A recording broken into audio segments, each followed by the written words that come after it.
Guys, ito naman guys, sa tapahan nating butas. May butas dito sa hangin. Sa tubo ng hangin lumalabas. So, hangin lang dito. Wala nating natakpan yung butas. Tapos dito rin, meron din dito. Ayun, may butas din. Wala tumalan.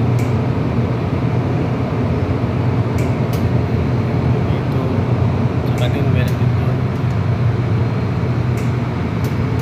Ito guys, tangke pala ito ng hangin. Ito, 4 na tangke. Ito, dryer, tas compressor. Ito lang yung butas. Takas ng hangin.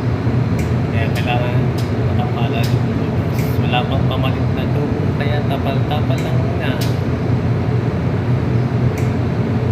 Thank you for watching guys.